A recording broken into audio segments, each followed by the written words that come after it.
Hello and welcome to my YouTube channel Mushtaq Kunnur academy. ಇವತ್ತಿನ ವಿಡಿಯೋದಲ್ಲಿ ನಾನು electronics measurement and testing techniques EMTT third semester E&C ಸಬ್ಜೆಕ್ಟದು viva questions ಮತ್ತು answer ನಾನು discuss ಮಾಡ್ತಾ ಇದ್ದೀನಿ. ಈ ವಿಡಿಯೋದಲ್ಲಿ ಈ ಕಂಟೆಂಟಲ್ಲಿ ನಾನು week wise questions and answer prepare ಮಾಡಿದ್ದೀನಿ. ಹೋಪ್ಫುಲಿ ಇದು ಸ್ಟೂಡೆಂಟ್ಸ್ಗೆ ಮತ್ತು ಲೆಕ್ಚರರ್ಸ್ಗೆ ಹೆಲ್ಪ್ ಆಗಬಹುದು. ಫಸ್ಟ್ ವೀಕಲ್ಲಿ ವೀಕ್ 1ನಲ್ಲಿ ಏನೇನು ಕ್ವಶನ್ಸ್ ಕೇಳ್ಬೋದು ಪಾಸಿಬಲಿ ಏನೇನು ಕ್ವಶನ್ಸ್ ಕೇಳ್ಬೋದು ಅಂದರೆ ಫಸ್ಟ್ ನೆಸೆಸಿಟಿ ಆಫ್ ಮೆಜರ್ಮೆಂಟ್ ಯಾಕೆ ಮಾಡಬೇಕಂದ್ರೆ ಟು ಎನ್ಶೂರ್ ಅಕ್ಯುರೇಸಿ ಮತ್ತು ರಿಲಯಬಿಲಿಟಿ. ಈ ಕ್ವಶನ್ ಕೇಳ್ಬೋದು. ಡೈರೆಕ್ಟ್ ಮತ್ತು ಇನ್ಡೈರೆಕ್ಟ್ ಮೆಜರ್ಮೆಂಟ್ ಅಂದ್ರೆ ಏನು? ಡೈರೆಕ್ಟ್ ಅಂದರೆ ನಾವು ಡೈರೆಕ್ಟಾಗಿ ಇನ್ಸ್ಟ್ರೂಮೆಂಟ್ ಯೂಸ್ ಮಾಡಿ ಮೆಜರ್ಮೆಂಟ್ ಮಾಡ್ತೀವಿ. ಇನ್ಡೈರೆಕ್ಟ್ ಅಂದರೆ ನಾವು ಇಲ್ಲಿ ಕ್ಯಾಲ್ಕುಲೇಷನ್ಸನ್ನು ಮಾಡ್ತೀವಿ ಆರ್ ಕನ್ವರ್ಟ್ ಮಾಡ್ತೀವಿ ಒಂದು ಫಾರ್ಮ್ಲಿಂದ ಇನ್ನೊಂದು ಫಾರ್ಮಿಗೆ. ಸ್ಟ್ಯಾಟಿಕ್ ಕ್ಯಾರೆಕ್ಟರಿಸ್ಟಿಕ್ಸ್ ಅಂದ್ರೇನು, ಸ್ಟ್ಯಾಟಿಕ್ ಕ್ಯಾರೆಕ್ಟರಿಸ್ಟಿಕ್ಸ್ ಆಫ್ ಇನ್ಸ್ಟ್ರೂಮೆಂಟ್ ಅಂದ್ರೇನು ಮತ್ತು ಡೈನಾಮಿಕ್ ಕ್ಯಾರೆಕ್ಟರಿಸ್ಟಿಕ್ಸ್ ಆಫ್ ಇನ್ಸ್ಟ್ರೂಮೆಂಟ್ ಅಂದ್ರೇನು, ಇವೆಲ್ಲ ಕ್ವಶನ್ಸ್ ಪಾಸಿಬಲಿ ಈ ವೀಕ್ 1ನಲ್ಲಿ ಕೇಳಬಹುದು. ಅದೇ ರೀತಿ ವೀಕ್ 2 ಅಲ್ಲಿ statistical analysis for measurement, arithmetic mean ಅಂದ್ರೇನು, ಸ್ಟ್ಯಾಂಡರ್ಡ್ ಡಿವಿಯೇಷನ್ ಅಂದ್ರೇನು, ಇಲ್ಲಿ ಡೆಫಿನಿಷನ್ ನಾನು ಕೂಡ ಕೊಟ್ಟಿದ್ದೀನಿ. ಸ್ಟ್ಯಾಂಡರ್ಡ್ ಡಿವಿಯೇಷನ್ ಅಂದ್ರೇನು, what it indicates. Standard deviation means major data spread around mean and indicating consistency. Probability of error ಅಂದರೆ likelihood of error, major of error. ಮತ್ತು analogue metre calibration ಅಂದ್ರೇನು ಅಂದರೆ ಒಂದು ಸ್ಟ್ಯಾಂಡರ್ಡ್ ಮೀಟರ್ ಜೊತೆಗೆ ನಮ್ದು ಆ್ಯಕ್ಚುಯಲ್ ಮೀಟರ್ನ ಕಂಪೇರ್ ಮಾಡ್ತೀವಿ, ಅದಕ್ಕೆ ಏನಂತಾರೆ ಅಂದರೆ ಕ್ಯಾಲಿಬ್ರೇಷನ್ ಅಂತ ಹೇಳ್ತಾರೆ. ಲೈಕ್ ವೈಸ್ ವೀಕ್ 3ಯಲ್ಲಿ ಕೂಡ ಪ್ರೈಮರಿ ಸ್ಟ್ಯಾಂಡರ್ಡ್, ಸೆಕೆಂಡರಿ ಸ್ಟ್ಯಾಂಡರ್ಡ್ ಮತ್ತು ವರ್ಕಿಂಗ್ ಸ್ಟ್ಯಾಂಡರ್ಡ್ ಅಂತ ಇರುತ್ತೆ. ಪ್ರೈಮರಿ ಸ್ಟ್ಯಾಂಡರ್ಡ್ ಏನಂತಲ್ಲ ಹೈ ಲೆವೆಲ್ ಅಕ್ಯುರೇಸಿ ಇರ್ತೈತಿ, ಸೆಕೆಂಡರಿ ಸ್ಟ್ಯಾಂಡರ್ಡ್ ಅದಕ್ಕಿಂತ ಕಡಿಮೆ ಇರ್ತೈತಿ, ವರ್ಕಿಂಗ್ ಸ್ಟ್ಯಾಂಡರ್ಡ್ ಅಕ್ಯುರೇಸಿ ಅದಕ್ಕಿಂತ ಕಡಿಮೆ ಇರುತ್ತೆ. ವೀಟ್ ಸ್ಟೋನ್ ಬ್ರಿಡ್ಜ್ ಅದಕ್ಕೆ ಯೂಸ್ ಮಾಡ್ತಾರೆ ಅಂದರೆ ನೀವು ಇದನ್ನು ಒಂದು ಹೇಳಬೇಕು, ಅನ್ನೋನ್ ರೆಸಿಸ್ಟೆನ್ಸನ್ನು ಮೇಜರ್ ಮಾಡಲಿಕ್ಕೆ ವೀಟ್ ಸ್ಟೋನ್ ಬ್ರಿಡ್ಜ್ ಅನ್ನು ಯೂಸ್ ಮಾಡ್ತಾರೆ. ಮತ್ತು AC ಬ್ರಿಡ್ಜ್ ಮತ್ತು DC ಬ್ರಿಡ್ಜ್ ಅಂದ್ರೆ ಏನು? DC ಬ್ರಿಡ್ಜ್ ಏನಿದೆಯಲ್ಲ ರೆಸಿಸ್ಟೆನ್ಸ್ ಮೆಜರ್ ಮಾಡಲಿಕ್ಕೆ ಯೂಸ್ ಮಾಡ್ತಾರೆ. AC ಬ್ರಿಡ್ಜಸ್ ಏನಿದೆಯಲ್ಲ ಇಂಪಿಡೆನ್ಸ್ ಮೆಜರ್ ಮಾಡಲಿಕ್ಕೆ ಯೂಸ್ ಮಾಡ್ತಾರೆ. ಪ್ರೈಮರಿ ಸ್ಟ್ಯಾಂಡರ್ಡ್ ಅಂದ್ರೆ ಏನು? ಪ್ರೈಮರಿ ಸ್ಟ್ಯಾಂಡರ್ಡ್ ಅಂದರೆ ಹೈಯೆಸ್ಟ್ ಲೆವೆಲ್ ಆಫ್ ಅಕ್ಯುರೇಸಿ ಇರ್ತೈತಿ, that is called primary standard. This is primary standard. Likewise Wheatstone bridge, how we can build Wheatstone bridge ಎದಕ್ಕನ್ನು use ಮಾಡ್ತಾರೆ, ಇವೆಲ್ಲ possibly questions ಕೇಳಬಹುದು. ಅಂದರೆ ಇದರಲ್ಲಿ primary standard, secondary standard, working standard, AC ಮತ್ತು DC bridge ಮಧ್ಯೆ ವ್ಯತ್ಯಾಸ ಮತ್ತು AC ಮತ್ತು DC ಬ್ರಿಡ್ಜ್ ಯಾಕೆ ಯೂಸ್ ಮಾಡ್ತಾರೆ, ಇದರಲ್ಲಿ ರಿಲೇಟಿವ್ಲಿ ಕ್ವಶನ್ಸ್ ಕೇಳಬಹುದು. ಈಗ ನೆಕ್ಸ್ಟ್ ವೀಕ್ 4 ಇದು ಭಾಳ ಇಂಪಾರ್ಟೆಂಟ್ ಇದೆ, ಯಾಕಂದರೆ ಮೋಸ್ಟ್ ಆಫ್ ದಿ ಕ್ವಶನ್ ಇದರಲ್ಲಿಂದ ಬರುವ ಪಾಸಿಬಿಲಿಟಿ ಇದೆ. ಫಸ್ಟ್ ಏನಂದರೆ ಎಲೆಕ್ಟ್ರಿಕಲ್ ಟ್ರಾನ್ಸ್ಡ್ಯೂಸರ್ ಅಂದರೆ ಏನು? ಎಲೆಕ್ಟ್ರಿಕಲ್ ಟ್ರಾನ್ಸ್ಡ್ಯೂಸರ್ ಅಂದರೆ ನೀವು very simple, it converts physical quantity to electrical. ಇದನ್ನು ನೆನ್ಪಿಟ್ಕೊಂಡ್ಬಿಡ್ಬೇಕು ನೀವು. ನೆಕ್ಸ್ಟ್ ಟ್ರಾನ್ಸ್ಡ್ಯೂಸರ್ ಯಾಕೆ ಬೇಕಂದ್ರೆ to enable the measurement of non electrical signal. ಅಂದ್ರೆ ಫಾರ್ ಎಕ್ಸಾಂಪಲ್ ಈಗ ವೇಟ್ ಇರುತ್ತೆ, ವೇಟ್ ನಾವು ಹೆಂಗೆ ಮೆಜರ್ ಮಾಡಬೇಕು ಅದನ್ನು ನಾವು ಡಿಜಿಟಲಿ ಕನ್ವರ್ಟ್ ಮಾಡ್ತೀವಿ. ಅದೇ ರೀತಿ ಸ್ಪೀಡ್ ಆಯಿತು, ಆಮೇಲೆ ಲೈಟ್ ಇಂಟೆನ್ಸಿಟಿ ಆಯಿತು, ಆಮೇಲೆ ಹೀಟ್ ಆಯಿತು, ಇದನ್ನೆಲ್ಲ ನಾವು ಮೇಜರ್ ಮಾಡಲಿಕ್ಕೆ ಟ್ರಾನ್ಸ್ಡ್ಯೂಸರ್ ಬೇಕಾಗುತ್ತೆ. ಸ್ಟ್ರೇನ್ ಗೇಜ್ ಅಂದ್ರೆ ಏನು, how it works. Strain gauge ಈ ರೆಸಿಸ್ಟೆನ್ಸನ್ನು ಯೂಸ್ ಮಾಡ್ತೈತಿ, ಅಂದರೆ ಲಾ ಆಫ್ ರೆಸಿಸ್ಟೆನ್ಸ್, ಹೆಂಗೆ ರೆಸಿಸ್ಟೆನ್ಸ್ ವೈರ್ ಹೆಂಗೆ ಸ್ಟ್ರೆಚ್ ಮಾಡ್ತೀವಿ, ರೆಸಿಸ್ಟೆನ್ಸ್ ಹಂಗೆ ಇನ್ಕ್ರೀಸ್ ಆಗುತ್ತೆ, ಲೆಂತ್ ಇನ್ಕ್ರೀಸ್ ಆದರೆ ರೆಸಿಸ್ಟೆನ್ಸ್ ಇನ್ಕ್ರೀಸ್ ಆಗುತ್ತೆ, ಏರಿಯಾ ಇನ್ಕ್ರೀಸ್ ಆದರೆ ರೆಸಿಸ್ಟೆನ್ಸ್ ಕಡಿಮೆ ಆಗುತ್ತೆ, ಅಂದರೆ ಲಾ ಆಫ್ ರೆಸಿಸ್ಟೆನ್ಸ್ ಮೇಲೆ ಇದು ವರ್ಕ್ ಆಗುತ್ತೆ ಸ್ಟ್ರೇನ್ ಗೇಜ್. ಅದೇ ರೀತಿ ಆಕ್ಟಿವ್ ಮತ್ತು ಪ್ಯಾಸಿವ್ ಟ್ರಾನ್ಸ್ಡ್ಯೂಸರ್ ಅಂದ್ರೇನು? Active generates signal without external power active transducer generate ಮಾಡುತ್ತೆ signal, whereas passive transducer is requires external power. Load cell it simply converts mechanical force into electrical force ಅಂದರೆ signal. ಈಗ weighing machines ಎಲ್ಲ ಇರ್ತಾವಲ್ಲ, ವೇಯಿಂಗ್ ಮಷೀನಲ್ಲಿ load ಸೆಲ್ಸನ್ನು use ಮಾಡಿರ್ತಾರೆ. Calibration ಅಂದ್ರೇನು? ಕೆಪಾಸಿಟಿವ್ ಟ್ರಾನ್ಸ್ಡ್ಯೂಸರ್ ಅಂದ್ರೇನು? ಕೆಪಾಸಿಟಿವ್ ಟ್ರಾನ್ಸ್ಡ್ಯೂಸರ್ ಬೇಸಿಕಲಿ ಈಗ ಕೆಪಾಸಿಟರಲ್ಲಿ ಯಾವ ಥರ 2 ಪ್ಲೇಟ್ ಇರ್ತವೆ, ಅದರ ಮಧ್ಯೆ ಹೆಂಗೆ ಗ್ಯಾಪ್ ಚೇಂಜ್ ಆಗುತ್ತೆ, ಹೆಂಗೆ ಕೆಪಾಸಿಟನ್ಸ್ ವ್ಯಾಲ್ಯೂ ಕೂಡ ಚೇಂಜ್ ಆಗುತ್ತೆ, ಆ ಕಾನ್ಸೆಪ್ಟ್ ಮೇಲೆ ಇಲ್ಲಿ ನಾವು ಡಿಸ್ಪ್ಲೇಸ್ಮೆಂಟ್ ಮೆಜರ್ ಮಾಡಲಿಕ್ಕೆ ಕೆಪಾಸಿಟಿವ್ ಟ್ರಾನ್ಸ್ಡ್ಯೂಸರನ್ನು ಯೂಸ್ ಮಾಡ್ತಾರೆ. ಮತ್ತು ವೀಕ್ 5 ಅಲ್ಲಿ ವೆರಿ ಇಂಪಾರ್ಟೆಂಟ್ ಏನಂದರೆ ಹಾಲ್ ಎಫೆಕ್ಟ್ ಅಂದ್ರೇನು? What is hall effect? Hall effect means generation of voltage difference between conductor in a magnetic field. LVDT linear variable differential transformer displacement ಅನ್ನು measure ಮಾಡಲಿಕ್ಕೆ use ಮಾಡ್ತಾರೆ. Thermistor ಅಂದರೆ thermal plus resistors, ಅಂದರೆ temperature ಜೊತೆಗೆ ಇದರ value resistance change ಆಗುತ್ತೆ. ಇದರಲ್ಲಿ NTC ಅಂತ ಒಂದು ಬರುತ್ತೆ, PTC ಅಂತ ಬರುತ್ತೆ, ಅಂದರೆ negative temperature coefficient, positive temperature coefficient. ಅಂದರೆ ಹೆಂಗೆ ಟೆಂಪರೇಚರ್ ಇನ್ಕ್ರೀಸ್ ಆಗುತ್ತೆ, ಹೆಂಗೆ ರೆಸಿಸ್ಟೆನ್ಸ್ ಇನ್ಕ್ರೀಸ್ ಆದರೆ ಅದಕ್ಕೆ PTC ಅಂತಾರೆ, ಪಾಸಿಟಿವ್ ಟೆಂಪರೇಚರ್ ಕೋಎಫಿಷಿಯಂಟ್.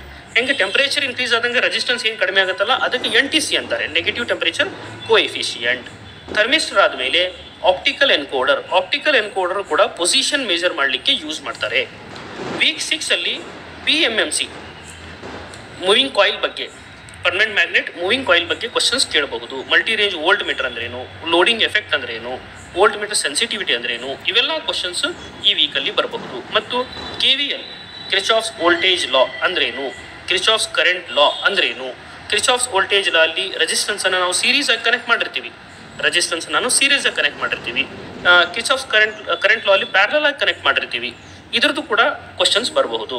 ಅದೇ ರೀತಿ ವೀಕ್ 7 ಅಲ್ಲಿ ಚಾಪರ್ ಆಂಪ್ಲಿಫೈರ್ ಅಂದ್ರೇನು, AC ವೋಲ್ಟ್ ಮೀಟರ್ ಅಂದ್ರೇನು, ಇದು ಕೂಡ ಇದರಿಂದ ಮೋಸ್ಟ್ಲಿ ಅಷ್ಟು ಕ್ವಶನ್ಸ್ ಬರಲಿಕ್ಕಿಲ್ಲ, ಆದರೂ ಇದು ನೋಡ್ಕೋಬೇಕು ನೀವು. ವೀಕ್ 8 ಸ್ವಲ್ಪ ನೋಡ್ಕೋಬೇಕು, ಇದರಲ್ಲಿ ಕೂಡ ಕ್ವಶನ್ಸ್ ಬರೋ ಪಾಸಿಬಿಲಿಟಿ ಇದೆ. ಆದರೆ ವೀಕ್ 9 ಸ್ವಲ್ಪ ನೋಡ್ಕೊಳ್ಳಿ. ವೀಕ್ 10 ಮ್ಯಾಕ್ಸಿಮಮ್ ಕ್ವಶನ್ಸ್ ಬರುವ ಚಾನ್ಸಸ್ ಇದಾವೆ. ವೀಕ್ 10 ಏನಿದೆ ಅಂದರೆ CRO ಅಂದ್ರೇನು, what is cathode ray oscilloscope. Very simple, it displays the signal as wave form for analysis of voltage current face.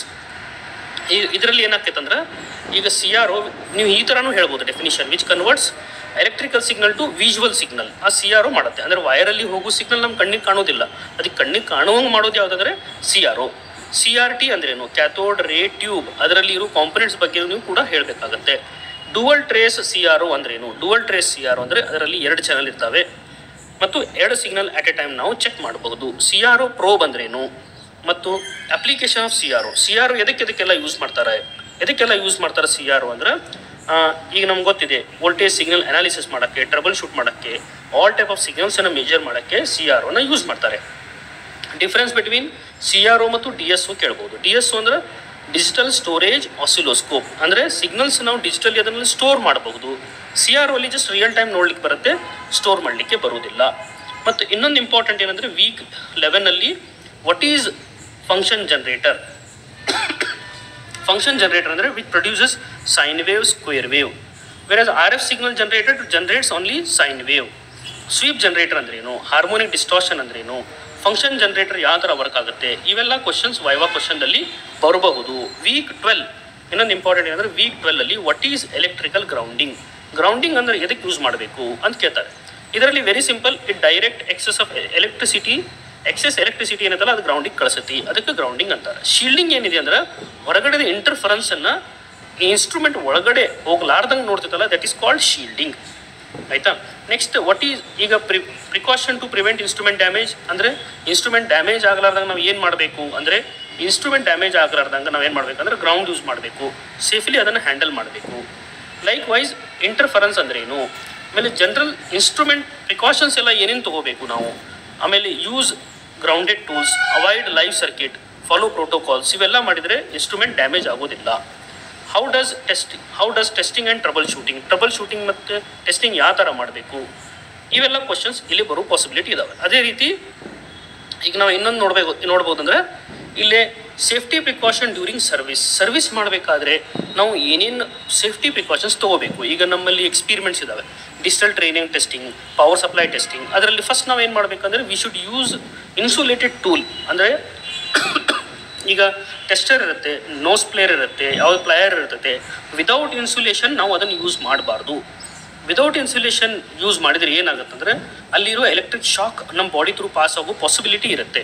ಅದಕ್ಕೆ ನಾವು ಇನ್ಸುಲೇಟೆಡ್ ಟೂಲ್ಸನ್ನೇ ಯೂಸ್ ಮಾಡಬೇಕು. ಲೈವ್ ಸರ್ಕಿಟನ್ನು ಅವಾಯ್ಡ್ ಮಾಡಬೇಕು. ಅಂದರೆ ಲೈವ್ ಸರ್ಕಿಟನ್ನು ಅವಾಯ್ಡ್ ಮಾಡೋದಂದ್ರೆ ಕರೆಂಟ್ ಅದರಲ್ಲಿ ಫ್ಲೋ ಆಗ್ತಿರ್ತೈತಿ ಕಂಟಿನ್ಯೂಸ್ ಆಗಿ, ಹೈ ವೋಲ್ಟೇಜ್ ಅಂಥ ಸರ್ಕಿಟ್ಸನ್ನು avoid ಮಾಡಬೇಕು. ಆಮೇಲೆ what are the tools use for repair ಮಾಡಲಿಕ್ಕೆ ಏನೇನು ಟೂಲ್ ಯೂಸ್ ಮಾಡ್ತೀವಿ ನಾವು, ಮಲ್ಟಿಮೀಟರ್ ಯೂಸ್ ಮಾಡ್ತೀವಿ, ಸಾಲ್ಡ್ರಿಂಗ್ ಐರನ್, ಇವೆಲ್ಲ ಎಸೆನ್ಷಿಯಲ್ಸ್ ಎಲ್ಲ ರಿಪೇರಿಗೆ ಮಾಡ್ತೀವಿ. How do we test circuit for continuity check ನಾವು ಯಾವ ಥರ ಮಾಡ್ತೀವಿ, ಯೂಸಿಂಗ್ ಮಲ್ಟಿಮೀಟರ್ಲಿಂದ ಕಂಟಿನ್ಯೂಟಿ ಚೆಕ್ ಮಾಡ್ತೀವಿ. ಇನ್ನೊಂದು ಇಂಪಾರ್ಟೆಂಟ್ ಏನಂದರೆ ಎಲೆಕ್ಟ್ರೋಸ್ಟ್ಯಾಟಿಕ್ ಡಿಸ್ಚಾರ್ಜ್ ಅಂತ ಬರುತ್ತೆ, ESD, ಎಲೆಕ್ಟ್ರೋಸ್ಟ್ಯಾಟಿಕ್ ಡಿಸ್ಚಾರ್ಜ್. ಈ ಎಲೆಕ್ಟ್ರೋಸ್ಟ್ಯಾಟಿಕ್ ಡಿಸ್ಚಾರ್ಜ್ಲಿಂದ ನಮ್ಮ ಸರ್ಕಿಟನ್ನು ಸೇಫ್ ಗಾರ್ಡ್ ಮಾಡಲಿಕ್ಕೆ ನಾವು ಏನು ಮಾಡಬೇಕಾಗತ್ತಂದರೆ we have to use antistatic wrist strap or pad ಕೂಡ ಬರುತ್ತೆ, ESD ಪ್ಯಾಡ್ಸ್ ಅಂತ ಬರುತ್ತೆ. ಅದನ್ನು ಯೂಸ್ ಮಾಡೋದ್ರಿಂದ ನಮ್ಮಲ್ಲಿ ನಮ್ಮ ಬಾಡಿಯಲ್ಲಿ ಇರುವ ಎಲೆಕ್ಟ್ರೋಸ್ಟ್ಯಾಟಿಕ್ ಚಾರ್ಜ್ ಏನತ್ತಲ್ಲ ಆ ಕಾಂಪೊನೆಂಟ್ ಮುಖಾಂತರ ಪಾಸ್ ಆಗೋದಿಲ್ಲ, ಸೇಫ್ ಗಾರ್ಡ್ ಆಗೇ ಇರುತ್ತೆ. Likewise electronic components maintenance ಯಾವ ಥರ ಮಾಡಬೇಕು ಮತ್ತು ವಾಟ್ ಈಸ್ ಲಾಜಿಕ್ ಪ್ರೋಬ್ ಅಂದ್ರೇನು, ಇವೆಲ್ಲ ಪಾಸಿಬಲ್ ಕ್ವಶನ್ಸ್ ಇದ್ದಾವೆ. ಈ ಕ್ವಶನ್ಸ್ ಎಲ್ಲ EMTT ಲ್ಯಾಬಲ್ಲಿ ನಿಮಗೆ ಎಕ್ಸಾಮಲ್ಲಿ ಕೇಳಬಹುದು. ನೀವು ಎಕ್ಸ್ಪೀರಿಮೆಂಟ್ ವೈಸ್ ನಿಮ್ಮ ಕಾಲೇಜಲ್ಲಿ ಏನು ಮಾಡಿಸಿದ್ದಾರೆ ಆ ಎಕ್ಸ್ಪೀರಿಮೆಂಟ್ ವೈಸ್ ನೀವು ಈ week wise questions and answer prepare ಆಗಿದ್ದರೆ ನಿಮಗೆ ಮ್ಯಾಕ್ಸಿಮಮ್ ಮಾರ್ಕ್ಸ್ ನೀವು ತೊಗೊಳ್ಳಿಕ್ಕೆ ನಿಮ್ಗೆ ಹೆಲ್ಪ್ ಆಗುತ್ತೆ. ಡಿಯರ್ ಫ್ರೆಂಡ್ಸ್, ನಿಮಗೆ ಈ ವಿಡಿಯೋ ಲೈಕ್ ಆದರೆ ನೀವು ಈ ವಿಡಿಯೋ ಎಲ್ಲ ನಿಮ್ಮ ಫ್ರೆಂಡ್ಸ್ ಜೊತೆಗೆ ಶೇರ್ ಮಾಡಿ. Thank you.